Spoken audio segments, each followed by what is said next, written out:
Ima toliko stvari u vezi sa njim, ali evo po 3. Šta o njemu kažu?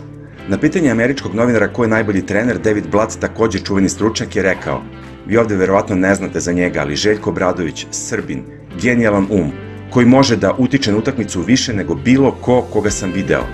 A Blatt je video baš mnogo. Carlos Delfino je pre godinu ili 2 kazao: 2 najbolja trenera na svetu su verovatno Greg Popović i Željko Obradović, ali ja više volim da gledam Obradovićeve timove. Nando De Colo je rekao: on nekada mnogo viče, ali to je zato što uvek hoće da pobedi i nikada ne odustaje. A šta on govori? U Juventudu je time-out završavao rečima: vamos a morir, idemo da izginemo. Posle jednog poraza Panathinaikosa razočaran u igrače svog tima, rekao je: this is joke, bre.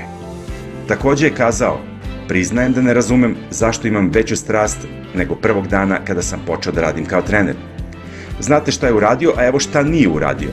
1986. nije hteo da zameni dres sa igračem Boston Celticsa, jer je želeo da zadrži dres reprezentacije koji je danas u njegovoj porodičnoj kući u Čačku.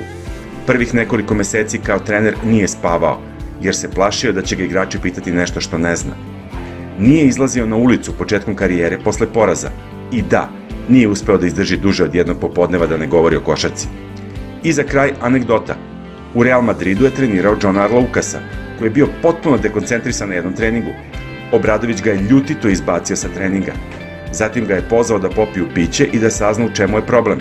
Popili su flašu viskija, rešili problem, a Arlaukas je na naredni trening došao polupijan, ali koncentrisan i zadovoljan. Željko se ponašao isto kao i dan ranije, bez ikakve razlike.